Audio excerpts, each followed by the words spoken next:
समस्त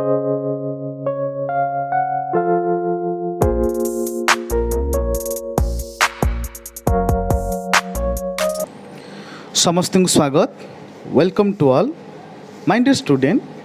पूर्व क्लास रे मु आपण माननकु भारतीय संविधान रो इंट्रोडक्शन पार्ट को केवल बुझेबार एक छोट प्रयास मात्र करथिली। आशा करुच्ची आपण माने भारतीय संविधान संपर्क रे सम्यक धारणा पाई परिथिबे। आजिर आलोचना रे आमे एही महान संविधान रो मौलिक वैशिष्ट्य गुड़िक संपर्क रे विस्तृत आलोचना करिबा, जहाँ आपण माननकु एग्जाम रे लिखिबा पई सहज हेबा सह आपनकु भारतीय महान संविधान संपर्क रे किछि धारणा सृष्टि होई परिबा। आपनकर मानस जगत रे निज अधिकार कौन, निज कर्तव्य कौन, ता संपर्क रे मध्य सचेतन होई परिबे आपण माने, जहाँकि एही आलोचनार प्रमुख उद्देश्य। तेबे चलंतु आरंभ करिबा आजिर यात्रा। भारतीय संविधान हेउची पृथ्वीर सर्वबृहत लिखित संविधान। एही संविधान विगत अनेक वर्ष धरी कार्य करि आसुअछि। यह भारतीय गणतंत्रर शक्ति एवं यह प्रति जनसाधारणक अखंड विश्वास प्रतिपादन करे।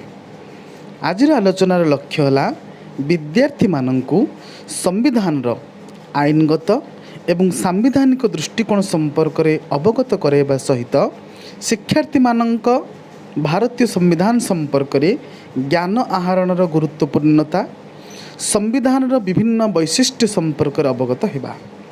समाजवाद, धर्मनिरपेक्षवाद, मौलिक अधिकार, मौलिक कर्तव्य भली नीतिगुड़िक सहित एही आलोचनार लक्ष्य है अधिकार कर्तव्य उपरे नागरिक माननकु आहुरी सचेतन करेबा एवं भारतीय गणतंत्र को एक जीवंत गणतंत्र भावे तैयारी करिबा। इंट्रो पार्ट रे आमे संविधान रो प्राक कथन बा प्रस्तावनार सूत्रकार रे प्रकाश पई आभिमुख्य प्रस्तावटी दिग्दर्शक दलित भली थिला। ड्राफ्टिंग कमिटी बा चिठा कमिटी सार्वभौम्य स्वाधीन साधारणतंत्र बदल रे सार्वभौम्य गणतांत्रिक साधारणतंत्र शब्द गुड़िक प्रस्तावना रे व्यवहार कले। ठीक सेहीपरि चिठा कमिटी प्रस्ताव रे स्थान पाई नथिबा एक खंडवाक्य भातृत्व को मध्य जोड़िले। मोट उपरे आभिमुख्य प्रस्ताव रे समान भाषा रे व्यवहृत शब्द समूह और प्रस्तावना रे मध्य अंतर्भुक्त कराकला। एबे चलंतु देखिबा सोभर्जिनिटी जो अच्छी सार्वभौमत्व ता संपर्क आलोचना करिबा। प्रस्तावना भारत को सार्वभौम्य राष्ट्र बोली घोषणा करे। सार्वभौमत्वर मूल अर्थ हेउछि एक अंचल मध्य सर्वोच्च प्राधिकरण। डॉक्टर डी बसु जी कि जड़े संविधान विशेषज्ञ से मत प्रदान करिसेंति जे एही सोभरनिज्म शब्दटी को आयरलैंड रो संविधान रो आर्टिकल 5 रु संगृहीत करा जाइछि। प्रश्न बेले बेले आसीपे जे आमर जो सोभरजिनिटी शब्दटी केउठारु संगृहीत करा जाइछि। तुम लिखिबो आयरलैंड रो संविधान आर्टिकल 5 रु संगृहीत करा जाइछि। सार्वभौमत्वर अर्थ हेउछि अखंड क्षमता बा अल्टीमेट पावर बोली आपण माने को ग्रहण करि पारंती। पूर्वरु राजा थिले अखंड क्षमतार अधिकारी। राजा जहाँ कहूथिले ताहा देवतार विधान बा देवतार आदेश बोली जनसाधारण मानि नेउथिले। व्यक्तिर स्वतंत्रता बोली किछि नथिला। सत जेपरि से एक मांसर केवल गोटे कंढेई। राजा और राजन्य परिषद जेपरि खेलिबाकू चाहुथिले सेपरि खेलुथिले। सबु राजा जदि सेपरि नथिले, किछि किछि राजा तो प्रजा मानक कल्याण पर निज जीवन को मध्य उत्सर्ग कर देउथिले। राजार पुओ ही राजा हेबो ए परंपरा पूर्वरु थिला। से योग्य हेउ बा अयोग्य विधान एया ही थिला। देश स्वाधीन हेबा पर परे ए परंपरार पूर्णाहुति पड़िला।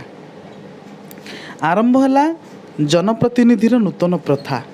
जनता जहाँ को निर्वाचन करी पठाइबे से ही लोक प्रतिनिधिर कार्य करिबो। सेथिपई आम संविधान मुखबंदी कहुଯାଇଛି we the people of India. एहीपरि भाବରେ ଲୋକମାନଙ୍କର ସାର୍ବଭୌମତ୍ୱ ଏବଂ ଅଖଣ୍ଡ ଶକ୍ତିର ସ୍ପଷ୍ଟୀକରଣ କରାଯାଇଛି। ଏହି ସମ୍ବିଧାନର ଆର୍ଟିକଲ 51A ସୁସ୍ପଷ୍ଟ ହୋଇଯାଇଛି। ଏହା ପ୍ରତ୍ୟେକ ଭାରତୀୟ ନାଗରିକମାନଙ୍କର ଏକତା ଏବଂ ଅଖଣ୍ଡତାକୁ ରକ୍ଷା କରିବା କଥା ମଧ୍ୟ ଉଲ୍ଲେଖ ରହିଛି। କୌଣସି ବାହ୍ୟ ଶକ୍ତିର ପ୍ରଭାବରେ ସରକାର ନିୟନ୍ତ୍ରିତ ନୁହନ୍ତି। ଏହା କେବଳ ସାର୍ବଭୌମତ୍ୱର ମହତ୍ତ୍ୱ ଏହି ଗୁଣ ତିଆରି କରିଛି। ସାର୍ବଭୌମତ୍ୱ ଭାରତର ଅସ୍ତିତ୍ୱକୁ ସମ୍ମାନ ପ୍ରଦାନ କରେ ଏବଂ ଭିତରୁ ତଥା ବାହାରୁ ସମ୍ମାନ ସୃଷ୍ଟି କରେ। ତେଣୁ ସାର୍ବଭୌମତ୍ୱ ହେଉଛି ଆମ ରାଜ୍ୟର ମୂଳ ବିଷୟ। ଯେକୌଣସି ଉପାୟରେ ସରକାର ଏହାର ସାର୍ବଭୌମତ୍ୱ ରକ୍ଷା କରିବା ପାଇଁ ବାଧ୍ୟ। ବେଳେବେଳେ ପ୍ରଶ୍ନ ଆସେ ଯେ ଆମର ସାର୍ବଭୌମତ୍ୱ ଏବଂ ସ୍ୱାଧୀନତା ଆମ ଦ୍ୱାରା ଆପୋଷ ସମାଧାନ ହୋଇଛି କି? ସାଧାରଣ ସଦସ୍ୟତା କିମ୍ବା ମିଳିତ ଜାତିସଂଘ ସଂଗଠନର ସଦସ୍ୟତା କିମ୍ବା ଅନ୍ୟାନ୍ୟ ଆନ୍ତର୍ଜାତୀୟ ସଂଗଠନ ଗୁଡ଼ିକ? ଏହାର ଉତ୍ତର ହେଉଛି ନା। କାରଣ ସାଧାରଣତନ୍ତ୍ରଟି ପୂର୍ବରୁ ବ୍ରିଟିଶ ସାଧାରଣତନ୍ତ୍ର ନାମରେ ବା ସାଧାରଣତନ୍ତ୍ରରେ ପରିନାମିତ ହୋଇଥିଲା। ଭାରତର ସ୍ୱାଧୀନତା ପରେ ଏହା କମନୱେଲ୍ଥ ଅଫ୍ ନେସନ୍ ବା ଜାତିସଂଘର ସାଧାରଣ ଅର୍ଥରେ ଗ୍ରହଣ କରାଗଲା। ଏହା ଏକ ସଦସ୍ୟତା ଯାହା ସ୍ୱାଧୀନ ଇଚ୍ଛା ଶକ୍ତିର ଚୁକ୍ତିନାମା ବଳରେ ଭାରତ ଏହାକୁ ଗ୍ରହଣ କରିଛି ଏବଂ ଏହାର ପରିସମାପ୍ତି ମଧ୍ୟ ସ୍ୱାଧୀନ ଇଚ୍ଛା। ଯେଉଁ ପଏଣ୍ଟ ଗୁଡ଼ାକ ରହିଛି ସେଗୁଡ଼ିକ ହେଉଛି ଆନ୍ତର୍ଜାତୀୟ ଶାନ୍ତି ଓ ନିରାପତ୍ତାକୁ ପ୍ରୋତ୍ସାହିତ କରିବା, ରାଷ୍ଟ୍ରଗୁଡ଼ିକ ମଧ୍ୟରେ ନ୍ୟାୟ ଏବଂ ସମ୍ମାନଜନକ ସମ୍ପର୍କ, ସୁସଂଗଠିତ କାରବାରରେ ଆନ୍ତର୍ଜାତୀୟ ନିୟମର ପାଳନ,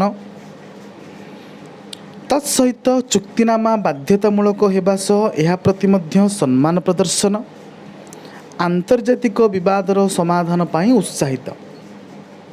ଅତଏବ ଆମର ସମ୍ବିଧାନ ବିଚ୍ଛିନ୍ନତାକୁ ସମର୍ଥନ କରେ ନାହିଁ, ବରଂ ସକ୍ରିୟ ଭାବରେ ଆନ୍ତର୍ଜାତୀୟ ସହଯୋଗକୁ ସମର୍ଥନ କରେ। ଦେଶ ଦେଶ ମଧ୍ୟରେ ଉତ୍ତମ ବ୍ୟବହାର ରଖି ବିବାଦର ସମାଧାନ ପାଇଁ ଏହା ପ୍ରୋତ୍ସାହନ କରେ। ଏବେ ଚାଲନ୍ତୁ ଦେଖିବା ସୋସିଆଲିଷ୍ଟ ଆମର ଯେଉଁ ସମାଜବାଦ ରହିଛି 1.3.2 ସମାଜବାଦ। ସମାଜବାଦୀ ଶବ୍ଦ ଏହାର ମୂଳ ରୂପରେ ସମ୍ବିଧାନରେ ପ୍ରିୟମ୍ବଲ ନଥିଲା। 1976ର 42ତମ ସଂଶୋଧନ ଅଧିନିୟମ ବଳରେ ସମାଜବାଦୀ ଶବ୍ଦଟି ପ୍ରସ୍ତାବନାରେ ସାର୍ବଭୌମ ଶବ୍ଦ ପରିବର୍ତ୍ତେ ସ୍ଥାନରେ ସ୍ଥାନିତ ହେଲା। ଆମର ସକଳ ଆବଶ୍ୟକତା ଏବଂ ସ୍ୱଭାବକୁ ଦୃଷ୍ଟିରେ ରଖି ସମାଜବାଦର ଏକ ସ୍ୱଦେଶୀ ମଡେଲ ଭାବରେ ବିକଶିତ। ଏହା ଆମର ଅସ୍ତିତ୍ୱର ସମଗ୍ର କ୍ଷେତ୍ରରେ ଅସମାନତା ଏବଂ ସର୍ବନିମ୍ନ ଆବଶ୍ୟକତା ଯୋଗାଇବ। ଆମର ସମ୍ବିଧାନ ରାଜ୍ୟକୁ ନିର୍ଦ୍ଦେଶ ଦେଇଥାଏ ସମସ୍ତ କ୍ଷେତ୍ରରେ ଏକ ଯୋଜନାବଦ୍ଧ ଏବଂ ସମନ୍ୱିତ ସାମାଜିକ ଅଗ୍ରଗତି ନିଶ୍ଚିତ କରିବା ଏବଂ ସମାନ ବଣ୍ଟନକୁ ସୁନିଶ୍ଚିତ କରିବା, ସମସ୍ତ ବିଭାଗର କଲ୍ୟାଣ ପାଇଁ ପ୍ରାକୃତିକ ସମ୍ପଦ ଏବଂ ଉତ୍ପାଦମାନଙ୍କର ସମାନ ଭାବରେ ବଣ୍ଟନ କରିବା। ଏହି ସମାଜବାଦୀ ଶବ୍ଦଟି ଅର୍ଥନୀତି ଯୋଜନା ପରିପ୍ରେକ୍ଷୀରେ ସମାଜବାଦୀର ଆଦର୍ଶକୁ ହୃଦୟଙ୍ଗମ କରିବାକୁ ବ୍ୟବହୃତ ହୋଇଥିଲା। ଆମ ସମ୍ବିଧାନର ଭାଗ 4ରେ ସମାଜବାଦର ବୈଶିଷ୍ଟ୍ୟକୁ ଅନୁସରଣ କରିବାକୁ ନିର୍ଦ୍ଦେଶ ଦିଆଯାଇଛି। ସମାଜବାଦ ମୁଖ୍ୟତଃ ସାମାଜିକ ମାଲିକାନା, ଉତ୍ପାଦନ ଓ ବଣ୍ଟନ ଉପରେ ନିୟନ୍ତ୍ରଣ, ସମାଜର ସମସ୍ତଙ୍କର ସମ୍ପତ୍ତି ଉପରେ ମାଲିକାନା ଅଛି। ଶାସନକର୍ତ୍ତା ଏହି ଅର୍ଥନୈତିକ ସ୍ଥିତାବସ୍ଥାକୁ କଣ୍ଟ୍ରୋଲ କରିଥାଏ। ଏହା ଗରିବ ଏବଂ ବଞ୍ଚିତଙ୍କ ପାଇଁ ଚିନ୍ତା କରିଥାଏ। ଏହା ପୁଞ୍ଜିବାଦୀ ବ୍ୟକ୍ତିଗତ ଅଧିକାରକୁ ମଧ୍ୟ ବିରୋଧ କରିନଥାଏ। ମହାତ୍ମା ଗାନ୍ଧୀ ତାଙ୍କ କାର୍ଯ୍ୟରେ ହିନ୍ଦ ସ୍ୱରାଜ ଓ ମୋ ସ୍ୱପ୍ନର ଭାରତ ସମାଜବାଦ କଳ୍ପନାକୁ ଏକ ସମାଜ ବୋଲି ବର୍ଣ୍ଣନା କରନ୍ତି, ଯେଉଁଠାରେ କେହି ଧନୀ ନୁହନ୍ତି କିମ୍ବା ଗରିବ ନୁହନ୍ତି, କୌଣସି ଶ୍ରେଣୀ ବିବାଦ ନାହିଁ। ଏକ ଶ୍ରେଣୀବିହୀନ ଶୋଷଣମୁକ୍ତ ସମାଜ ଗଠନ ସପକ୍ଷରେ ସେ ଦୃଢ଼ ଯୁକ୍ତି କରିଆସିଛନ୍ତି। ଗାନ୍ଧିଜୀ କେବେ ବି ଧନୀମାନଙ୍କ ବିପକ୍ଷରେ ନଥିଲେ, ବରଂ ସେ ଏକ ସାମାଜିକ ଅର୍ଥନୈତିକ ଦାର୍ଶନିକ ଦିଗଦିଗନ୍ତ ପ୍ରଚାରଧର୍ମୀ ଥିଲେ। ଗାନ୍ଧିଜୀ ବିଶ୍ୱାସ କରୁଥିଲେ ଧନୀ ଲୋକମାନେ ସାଧାରଣ ଜନତାର କଲ୍ୟାଣ ପାଇଁ ଗୋଟେ ଟ୍ରଷ୍ଟର କାମ କରିବେ, ଟ୍ରଷ୍ଟି ଭାବରେ କାର୍ଯ୍ୟ କରିବେ ବୋଲି ଗାନ୍ଧିଜୀଙ୍କର ଏ ଯେଉଁ ଚେତନାଟି ଥିଲା, ଗାନ୍ଧୀ ଚେତନା। ସମାଜବାଦୀମାନେ ଭାରତରେ ସମ୍ପୂର୍ଣ୍ଣ ରୂପେ ଗାନ୍ଧୀ ଚେତନାର ସମ୍ପୂର୍ଣ୍ଣ ବିରୋଧୀ ମଧ୍ୟ ନୁହନ୍ତି କି ଶିଳ୍ପାୟନର ମଧ୍ୟ। ଗାନ୍ଧିଜୀ ସବୁବେଳେ ଆତ୍ମନିର୍ଭରଶୀଳ ଭାରତର ପରିକଳ୍ପନାର ସ୍ୱପ୍ନ ଦେଖୁଥିଲେ। କୁଟି ଖାଇ କାଟି ପିନ୍ଧନ୍ତୁ, ଏହା ଉପରେ ଗାନ୍ଧିଜୀଙ୍କର ଦୃଢ଼ତା ରହିଥିଲା। ହସ୍ତତନ୍ତ୍ର ଏବଂ କୁଟୀର ଶିଳ୍ପର ବିକାଶ ହେଉ, ଭାରତ ଯେଉଁ ସମାଜବାଦ ଗ୍ରହଣ କରେ ଏବଂ ଆଦର୍ଶ ଗ୍ରହଣ କରେ ତାହା ହେଉଛି କଲ୍ୟାଣ ସମାଜବାଦ। ବହୁ ଜ୍ଞାନୀ ଗୁଣୀ ପଣ୍ଡିତ ବିଦ୍ୱାନମାନେ ଭାରତୀୟ ସମାଜବାଦର ଏହି ଧାରଣାକୁ ସାମାଜିକ ନ୍ୟାୟ ବା କ୍ୱାଲିଟିର ପ୍ରୋତ୍ସାହନ ବୋଲି କହିଛନ୍ତି। ଦାରିଦ୍ର୍ୟ ଦୂରୀକରଣ, ସର୍ବନିମ୍ନ ଜୀବନ ଧାରଣ ସମ୍ପର୍କରେ ଯୋଜନାମାନ କରାଯାଇଛି। ଅର୍ଥନୈତିକ ବିକାଶ ଏବଂ ରାଜ୍ୟ ମାଲିକାନା ଏବଂ ନିୟନ୍ତ୍ରଣ ଯେଉଁଠାରେ ଆବଶ୍ୟକ ଭାରତ ଅନୁସରଣ କରିବା ମଧ୍ୟ ବର୍ଣ୍ଣିତ। ସାମାଜିକ ଓ ଅର୍ଥନୈତିକ ବିକାଶ ପାଇଁ ପଞ୍ଚବାର୍ଷିକ ଯୋଜନାମାନ ମଧ୍ୟ କରାଯାଇଛି। USSR union of Soviet socialist Republic, ଯାହା ଆଜିର ରୁଷିଆ ମଧ୍ୟ ଏବଂ ଚାଇନା ମଧ୍ୟ ଏ ନୀତିକୁ ଆପଣେଇ ନେଇଛନ୍ତି। ଭାରତରେ ସରକାର ରେଳ, ଡାକ ଏବଂ ଟେଲିଗ୍ରାମ ଏବଂ ବହୁ ବଡ଼ ଆକାରର କମ୍ପାନୀ ଯଥା steel, aluminium, ship building for the navy, ନୌସେନା ପାଇଁ ଜାହାଜ ନିର୍ମାଣ ବା କମ୍ପାନୀ, ଯୁଦ୍ଧ ଜାହାଜ ନିର୍ମାଣକାରୀ ସଂସ୍ଥା, ପ୍ରତିରକ୍ଷା, ବ୍ୟାଙ୍କ ଏବଂ ଅନ୍ୟାନ୍ୟ ବେସରକାରୀ ସଂସ୍ଥା ଏକ ସୁଦୃଢ଼ ସମାଜ ଗଠନରେ ନିଜ ନିଜର ଭୂମିକାକୁ ସୁଚାରୁ ରୂପେ ସମ୍ପାଦନ କରୁଛନ୍ତି। ଘରୋଇ କ୍ଷେତ୍ରରେ ଭାରତ ମଧ୍ୟ ଶହ ଶହ କଲ୍ୟାଣକାରୀ ଯୋଜନା, ଯେପରିକି ମଧ୍ୟାହ୍ନ ଭୋଜନ ପାଇଁ ଯୋଜନା, ବିଦ୍ୟାଳୟରେ ଆର୍ଥିକ କ୍ଷେତ୍ରରେ ସ୍ୱଚ୍ଛଳ ନଥିବା ପିଲାଙ୍କ ପାଇଁ ବିଦ୍ୟୁତ୍ ସବସିଡି ଛାଡ଼, ରନ୍ଧନ ଗ୍ୟାସ୍, ଖାଦ୍ୟଶସ୍ୟର ସର୍ବନିମ୍ନ ସହାୟତା, ମାଗଣା ବିଦ୍ୟାଳୟ ଶିକ୍ଷା ଇତ୍ୟାଦି ଏକ କଲ୍ୟାଣକାରୀ ସମାଜବାଦକୁ ହିଁ ପ୍ରୋତ୍ସାହିତ କରିଥାଏ। ଆମର ସମାଜବାଦର ଧାରଣା ବ୍ୟକ୍ତିଗତ ପଦକ୍ଷେପକୁ ସୀମିତ କରେ ନାହିଁ, ବରଂ ଏହା ଆମର ଆଇନଗତ ଅଧିକାର, ଏହାକୁ ଆମକୁ ହୃଦୟଙ୍ଗମ କରିବାକୁ ହେବ। ତାପରେ ବି ଦେଖିବା ଆମେ ସେକୁଲାରିଜିମ୍ ବା ଧର୍ମ ନିରପେକ୍ଷତା। ସମାଜବାଦୀ ଶବ୍ଦ ସହିତ ଧର୍ମ ନିରପେକ୍ଷ ଶବ୍ଦ ମଧ୍ୟ ପ୍ରିଏମ୍ବଲରେ ଯୋଗ କରାଯାଇଥିଲା 42ତମ ଆମେଣ୍ଡମେଣ୍ଟ ଆକ୍ଟ ଅଫ୍ 1976, ଅର୍ଥାତ୍ 42ତମ ସଂଶୋଧନ ଅଧିନିୟମ ଅନୁସାରେ ଏଟା ଯୋଗ କରାଯାଇଥିଲା। ବାସ୍ତବ କଥା ହେଲା, ଭାରତ ହେଉଛି ଏପରି ଏକ ମହାନ ରାଷ୍ଟ୍ର ଯେଉଁଠି ଧର୍ମୀୟ ବହୁଳତା ରହିଛି ଏବଂ ଧର୍ମ ନିରପେକ୍ଷବାଦ ରୂପକ ବାହ୍ୟରେଖା ତଥା ଆଧୁନିକ ରାଷ୍ଟ୍ର ହେବାର ଅଭିଳାଷ ଉପରେ ସମ୍ବିଧାନ ପ୍ରଣୟନ ସଭାର ଆଲୋଚନା ହୋଇଥିଲା। ଭାରତ ସମସ୍ତ ନାଗରିକମାନଙ୍କୁ ସ୍ୱଇଚ୍ଛାରେ ନିଜ ନିଜର ଧର୍ମକୁ ଗ୍ରହଣ କରିବାକୁ ଅନୁମତି ପ୍ରଦାନ କରିଥାନ୍ତି ବା ଅନୁମତି ପ୍ରଦାନ କରେ। ଧାରା 25ରୁ 28 ପର୍ଯ୍ୟନ୍ତ ଧାର୍ମିକ ସ୍ୱାଧୀନତା ସମ୍ପର୍କରେ ଉଲ୍ଲେଖ ରହିଛି। ପ୍ରଶ୍ନ ପଚାରିପାରେ, ଧାର୍ମିକ ଯେଉଁ ସ୍ୱାଧୀନତା ଧାରା କେତେରୁ କେତେ ଭିତରେ ରହିଛି? ଉତ୍ତରରେ ଆମେ 25ରୁ 28 ଲେଖିଦେବା। କୌଣସି ପ୍ରକାରର ଧାର୍ମିକ ମତଭେଦକୁ ପ୍ରଶ୍ରୟ ନ ଦେବା ପାଇଁ ସମ୍ବିଧାନରେ ସ୍ପଷ୍ଟୀକରଣ କରାଯାଇଛି। କୌଣସି ଧର୍ମକୁ ତାଙ୍କର ମତଭେଦ ଯେପରି ନ ଆସେ, ସମସ୍ତେ ନିଜ ନିଜ ଧର୍ମକୁ ସ୍ୱଇଚ୍ଛାରେ ପାଳନ କରିପାରିବେ, ୟା ଉପରେ ଗୁରୁତ୍ୱ ମଧ୍ୟ ଦିଆଯାଇଛି। ଏହାର ଯଥାର୍ଥ ଉଦାହରଣ ହେଉଛି ଆମ ସମାଜରେ ବସବାସ କରୁଥିବା ବହୁ ଧର୍ମ ମତବାଦର ଜନସାଧାରଣ। ଏହି ଧର୍ମ ନିରପେକ୍ଷ ଶବ୍ଦଟି ୟୁରୋପରୁ ଉତ୍ପନ୍ନ ହୋଇଛି। ୟୁରୋପରେ କ୍ଷମତାର ଅଧିକାର ପାଇଁ राजा एवं पोप को मध्य निरंतर संघर्ष देखा जाइछि। धार्मिक शक्ति विरुद्ध रे धर्मनिरपेक्षता शक्ति संगठित होइतिला एक कथा बुझिया को पड़िबो, गुरुत्वपूर्ण कथा। तेणु धर्मनिरपेक्षता धर्म विरुद्ध रे ठिया होइतिला। आधुनिक काल रे पाश्चात्य देश रे जेपरि फ्रांस परि देश रे धर्म हेउछि एक व्यक्तिर व्यक्तिगत संपर्क परि, एठार कौन से धर्म समर्थन करा जाय न थाए। किंतु भारत एपरि एक महान राष्ट्र ଯେଉଁଠାରେ सकल धर्म को निज भितर आश्रय देछि। यह महान भारतर संस्कृति धर्म निरपेक्षतार मूलदुआ स्थापन करिछि। सकल धर्म प्रति समानता एवं सम्मान प्रदर्शन करिछि। भारतर संविधान मध्य समान अधिकार प्रदान करिछि निर्विशेष रे। एबे चलन देखिबा डेमोक्रेसी बा गणतंत्र। गणतंत्र हेउछि एक आदर्श जहाँ जातीय आंदोलन द्वारा आदृत होइतिला। गणतंत्र साधारण लोकंक सरकार भाव में लोक एवं लोक मानक पई जनाशुना।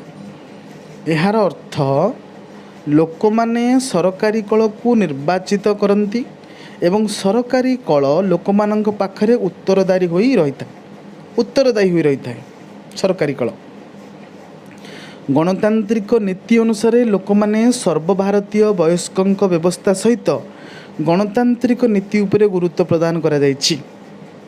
समस्त नागरिक माननकु निर्द्वंद्व कहिबा चिंता करिबा एवं मत प्रदान करिबार स्वाधीनता प्रदान करा जायछि। यह सहनशीलता को उत्साहित करिଥାଏ। गणतंत्र मूलदुआ सांविधानिक सरकार, आईन नियम, नागरिक मानकर अधिकार, न्यायपालिकार स्वाधीनता, मुक्त और निरपेक्ष निर्वाचन बा इलेक्शंस, गणमाध्यम स्वाधीनता इत्यादि बुनियादी उपरे दंडायमान। राजनीतिक गणतंत्र व्यतीत आम संविधान निर्माता माने मध्य सामाजिक एवं अर्थनैतिक गणतंत्र प्रतिफलन को प्रस्तावना दर्शाई। भारत राष्ट्र मूल लक्ष्य हेउछि सामाजिक और अर्थनैतिक भूय विकास साधन। गणतंत्र रियल एम बा प्रकृत उद्देश्य। व्यक्तिर सम्मान रे यार महत्ता वृद्धि हुए। गणतंत्र हेउछि जीवनर एक मार्ग जहाँ मानविक सम्मान, समानता एवं आईन नियम। आम संविधान निर्माता मानक गणतंत्र शासन व्यवस्थार धारणा आमर अनेक दिग को सूचित करे। यथा इंग्लैंड परी आमे मध्य संसदीय गणतंत्र भोग करूँ। भारत पुराना ग्रीक राष्ट्र किंबा प्राचीन गणराज्य परी नुहे ଯେଉଁଠାରେ समस्त वयस्क नागरिक सीधासलख अंशग्रहण करें सरकारी निष्पत्ति नेबारे। प्राचीन गणतंत्र रे नागरिक माननकु सामान्य स्वाधीनता प्राप्त होता। नारी एवं दासत्व जो माने समाज रे एक गुरुत्वपूर्ण भूमिका थिले से मानकु बाद दिया जाइथिला एवं केवल क्षत्रिय परिवार मुख्य जो माने शासन श्रेणी माने जो रूलर ग्रुप जो माने निष्पत्ति ग्रहण प्रक्रिया रे एक अंश थिले से माने थिले। एमती बुझंतु जे प्राचीन काल रे केवल किछि जे मुष्टिमय लोकों पाखरे ही अधिकार थिला। से माने ही जहाँ निष्पत्ति नौथिले समस्त मानिन को बाध्य होतिले। समाजर जो गोटे पार्ट समाज दीटा पार्ट गोटे पुरुष और नारी दीटा अंग समाज कहले पुरुष और नारी को नहीं बुझाए। किंतु गोटे पार्ट संपूर्ण रूपे अकामी थिला। आउ जो पार्ट गोटे थिला पुरुष समाज ता भितर मध्य जो दासत्व संप्रदाय लोक माने सेमानक संख्या थिला अधिक। अर्थात एमिति बुझंतु जे मात्र समाज रे किछिटा लोक ही शासन करथिले आ बाकी सब लोक मेंढा भलिया जो रहउथिले। तेणु समाजर उन्नति विशेष भाव रे पार नथिला। लोक मानकर कहिबा को क्षमता नथिला। लोक माने कहि पार नथिले, कथा कहया को साहस नथिला।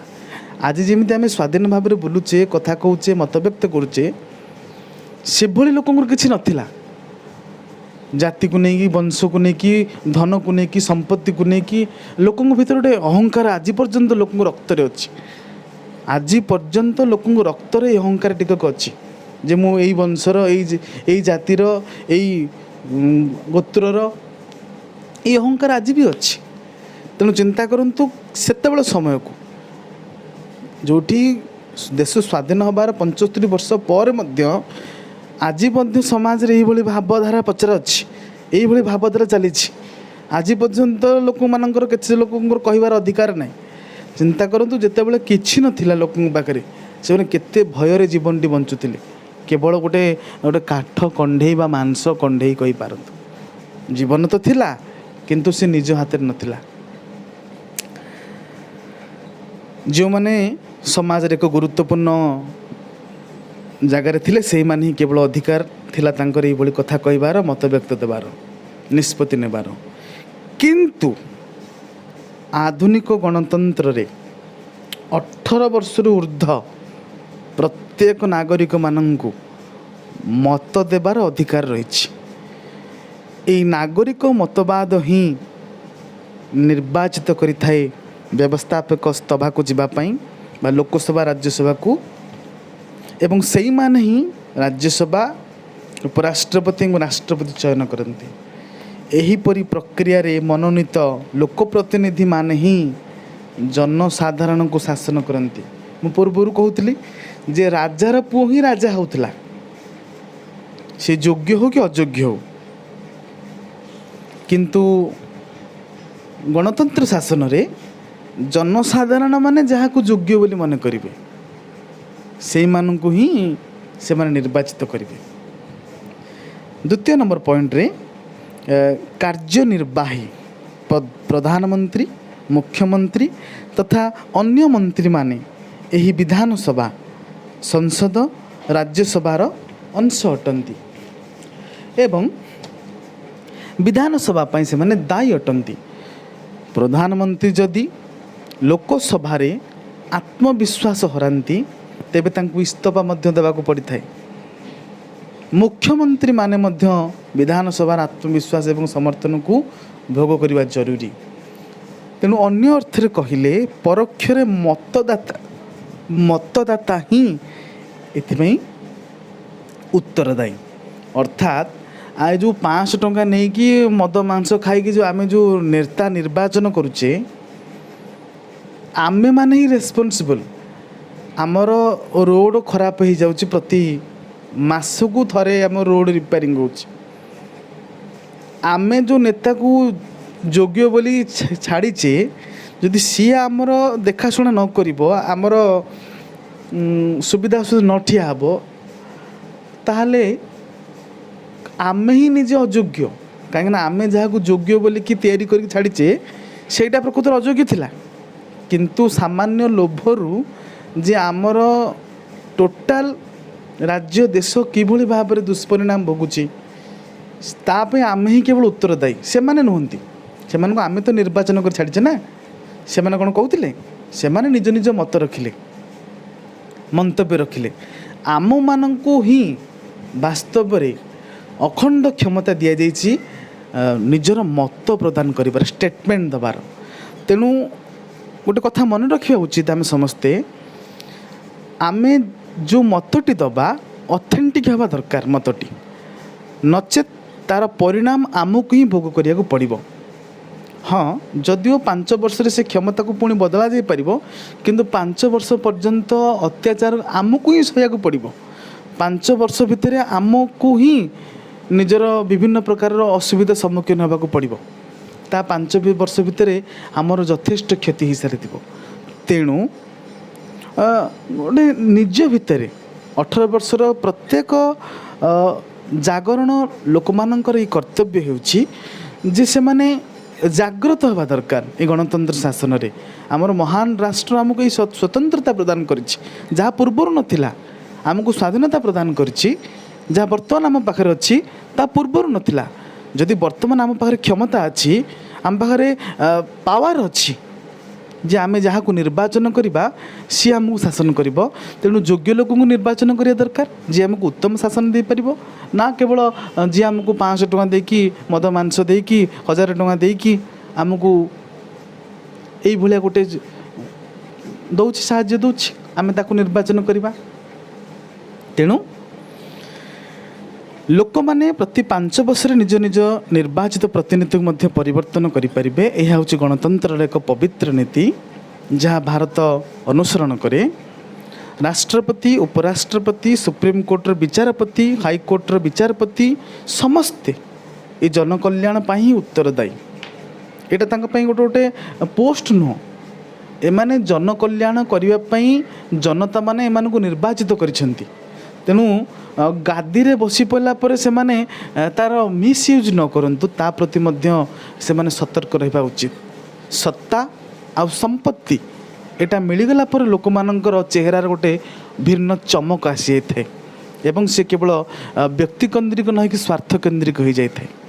तेणु या प्रति मध्य सचेतन हवा दरकार। यह मध्य सामाजिक और अर्थनैतिक गणतंत्र वर्णना करे। गणतंत्र रे जातिगत प्रभेद लिंगगत भेद को मध्य दूर करे। यह सकारात्मक भाव में कार्य करे। दारिद्र्य दूरीकरण कार्यक्रम माध्यम आर्थिक गणतंत्र को प्रोत्साहित करिथाए। गणतंत्र जीवनर एक मार्ग बोली विवेचना करा जायछि। यह सहनशीलता एकता एवं अखंडता को दाबी करे जेपरी समस्त जनसाधारण सकल दिगरु समस्त सुख सुविधा पाई परिबे सेथिपई यह प्रोत्साहित करिथाए। ना केवल निज सुख निज सुविधा एटा गुरुत्वपूर्ण।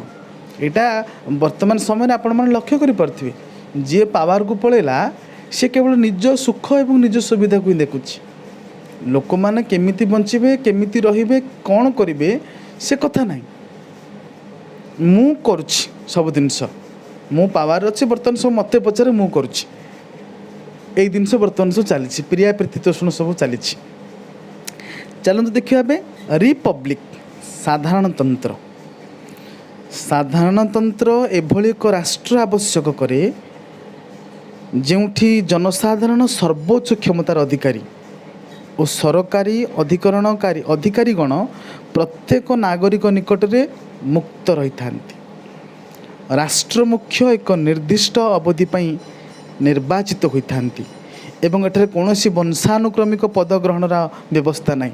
मु तुमको टिके पूर्व कहती जो राजा माने पूर्वर थिले बापा राजा अच्छी तो तार बड़ पु राजा हे जदि पुओ अच्छे तार पु राजा हे जदि ना पोष्यपुत्र कर तारी वंश ही करा जीवो। किंतु साधारण जनता एटा बहुत रेयार सुना कलश ढालिब जड़े राजा हम ये बहुत रेयार कथा। किंतु गणतंत्र राष्ट्र रे प्रति 5 वर्ष राष्ट्रपति जे राष्ट्र मुख्य तांको निर्वाचित होती। राष्ट्रपति परोक्षर लोक मानक द्वारा ही निर्वाचित होती। परोक्षरे प्रत्यक्ष नुह परोक्षरे ही लोक प्रतिनिधि मानक द्वारा ही निर्वाचित होती। तेणु भारत को एक साधारणतंत्र राष्ट्र रूपे सबुठारु व्यापक व्यवहृत भाषा रे कहा जाई पारे। काहेकि ना एथिरे कोनोसी गोटे परमानेंटली पदवी रे किए न थांती। जनप्रतिनिधि मान ही आसी थांती साधारण स्तर रु सर्वोच्च स्तर को। समस्त नागरिक न्याय आगे समान जाति लिंगगत प्रभेद नहीं समस्त एठी समान। एबे चलन देखिबा जस्टिस बा न्याय।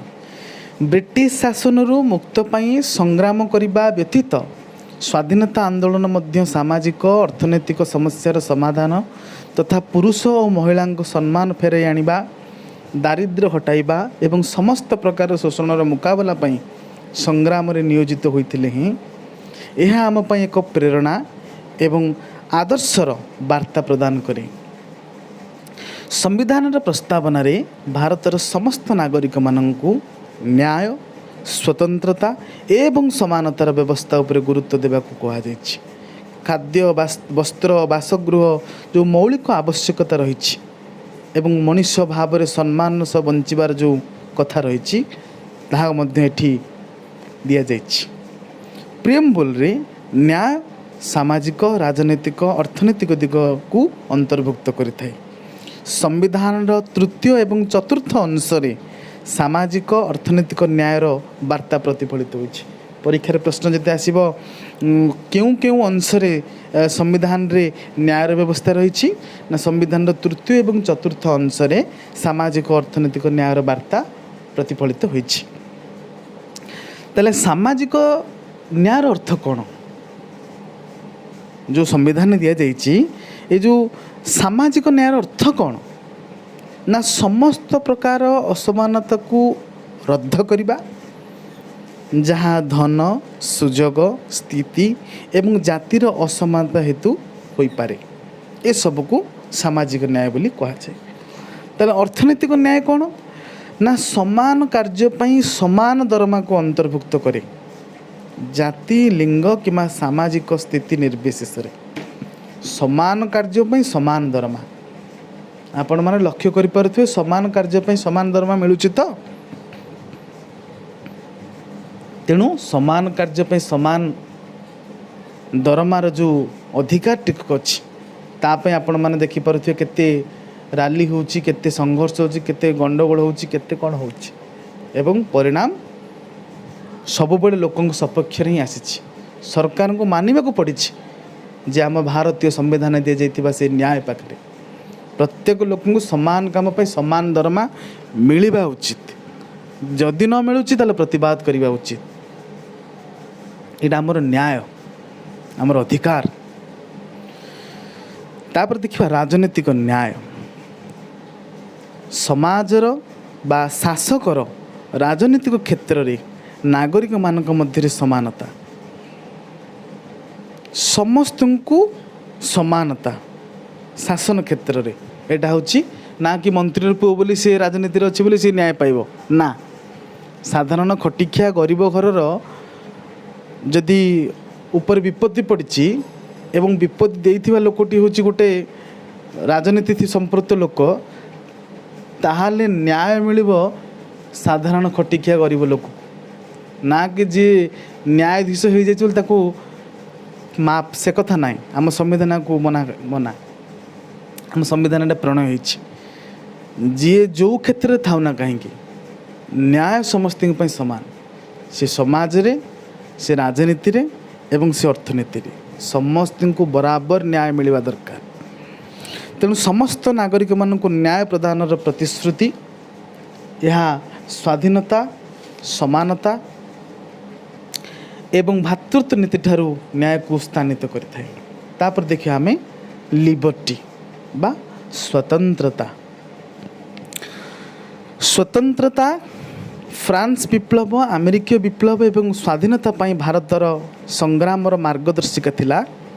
ଆମ ସମ୍ବିଧାନର ପ୍ରିଏମ୍ବୁଲ ଚିନ୍ତା, ଅଭିବ୍ୟକ୍ତି, ବିଶ୍ୱାସ ଏବଂ ଉପାସନାର ସ୍ୱତନ୍ତ୍ରତାକୁ ରକ୍ଷା କରିବାର କଥା କହିଥାଏ, ଯାହା ବ୍ୟକ୍ତି ତଥା ଦେଶର ବିକାଶ ପାଇଁ ଜରୁରୀ ଅଟେ। ଭାରତୀୟ ପ୍ରସଙ୍ଗରେ ସ୍ୱାଧୀନତାର ଅର୍ଥ କେବଳ ସଂଯମତା କିମ୍ବା ଆଧିପତ୍ୟର ଅନୁପସ୍ଥିତି ନୁହେଁ, ଏହା ନାଗରିକମାନଙ୍କର ବିଭିନ୍ନ ଅଧିକାର ଏବଂ ସକାରାତ୍ମକ ଧାରଣା। ସ୍ୱାଧୀନତାର ସଂକଳ୍ପ ସହିତ ଗଣତନ୍ତ୍ର ଘନିଷ୍ଠ ଭାବରେ ଜଡ଼ିତ। ତେଣୁ ନାଗରିକ ସମାଜରେ ମୁକ୍ତ ଏବଂ ସଭ୍ୟ ଅସ୍ତିତ୍ୱ ପାଇଁ ସମ୍ପ୍ରଦାୟର ପ୍ରତ୍ୟେକ ବ୍ୟକ୍ତି କିଛି ନିର୍ଦ୍ଦିଷ୍ଟ ଅଧିକାର ଉପଭୋଗ କରିବେ। ଏକ ଆଦେଶିତ ସମାଜରେ ସମାଜର ସାମୂହିକ ସ୍ୱାର୍ଥ ରକ୍ଷା ତଥା ସାମାଜିକ ବିରୋଧୀ କାର୍ଯ୍ୟକଳାପକୁ ରୋକିବା ପାଇଁ ବ୍ୟକ୍ତିର ସ୍ୱାଧୀନତା, ସାମାଜିକ ନିୟନ୍ତ୍ରଣ ରହିବା ଆବଶ୍ୟକ। ସ୍ୱାଧୀନତା ହାସଲ କରିବା ପୂର୍ବରୁ ଭାରତର ନାଗରିକମାନେ ଇଂରେଜ କିମ୍ବା ଆମେରିକଙ୍କ ପରି ସମାନ ସ୍ୱାଧୀନତା ଉପଭୋଗ କରିନଥିଲେ। ଭାରତର ସମ୍ବିଧାନ ପ୍ରଣୟନ ହେବା ସହିତ ନାଗରିକମାନଙ୍କର ମୌଳିକ ଅଧିକାର ଓ ସ୍ୱତନ୍ତ୍ରତା ନିଶ୍ଚିତ ହୋଇଛି ଏବଂ ବିଧାନସଭା କିମ୍ବା କାର୍ଯ୍ୟନିର୍ବାହୀ ଦ୍ୱାରା ଏହାକୁ ସୁରକ୍ଷାକୁ ନ୍ୟସ୍ତ କରାଯାଇଛି। ନାଗରିକମାନଙ୍କର ମୌଳିକ ସ୍ୱତନ୍ତ୍ରତାକୁ ସଂରକ୍ଷଣ ଏବଂ ସୁରକ୍ଷା ନ୍ୟାୟପାଳିକା କରେ। ଆମ ସମ୍ବିଧାନର ପ୍ରତିଷ୍ଠାତା ମାନେ ବୁଝିଥିଲେ ଯେ ଏକ ମୁକ୍ତ ତଥା ସଭ୍ୟ ଅସ୍ତିତ୍ୱ ପାଇଁ କିଛି ସର୍ବନିମ୍ନ ଅଧିକାରର ଉପସ୍ଥିତି ବିନା ଗଣତନ୍ତ୍ରର ଆଦେଶକୁ ଉପଲବ୍ଧି କରିହେବ ନାହିଁ। ତେଣୁ ପ୍ରିଏମ୍ବୁଲ୍ ଏହି ଆବଶ୍ୟକ ବା ଅତ୍ୟାବଶ୍ୟକ ବ୍ୟକ୍ତିଗତ ଅଧିକାର ବିଷୟରେ ଉଲ୍ଲେଖ କରିଛି, ଯେପରିକି ଚିନ୍ତା, ଅଭିବ୍ୟକ୍ତି, ବିଶ୍ୱାସ ଏବଂ ଉପାସନା, ଯାହା ସମ୍ପ୍ରଦାୟର ପ୍ରତ୍ୟେକ ସଦସ୍ୟଙ୍କୁ ସମ୍ବିଧାନର ଭାଗ 3 ଦ୍ୱାରା ସମସ୍ତ କର୍ତ୍ତୃପକ୍ଷକୁ ନିଶ୍ଚିତ କରାଯାଇଥାଏ। ଏବେ ଚାଲନ୍ତୁ ଦେଖିବା ଇକ୍ୱାଲିଟି।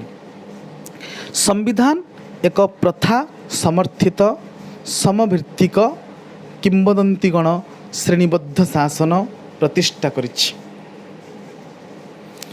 ତେଣୁ ଏହା ସରକାରଙ୍କୁ ଯୁକ୍ତିଯୁକ୍ତ ଭାବେ ପ୍ରଚଳିତ ଅସମାନତା ବିରୁଦ୍ଧରେ ପଦକ୍ଷେପ ନେବା ପାଇଁ ବ୍ୟବସ୍ଥା ରହିଛି। ସମ୍ବିଧାନର ନିର୍ମାଣକର୍ତ୍ତାମାନେ ଭାରତ ଭଳି ଏକ ସଂଯୋଗପ୍ରବଣ ରାଷ୍ଟ୍ରରେ ତଥା ଏହାର ଜାତୀୟ ପରିଚୟ ପାଇଁ ସାମାଜିକ ଅର୍ଥନୈତିକ ଅସମାନତା ଏକ ପ୍ରତିବନ୍ଧକ ବୋଲି ବୁଝିପାରିଥିଲେ।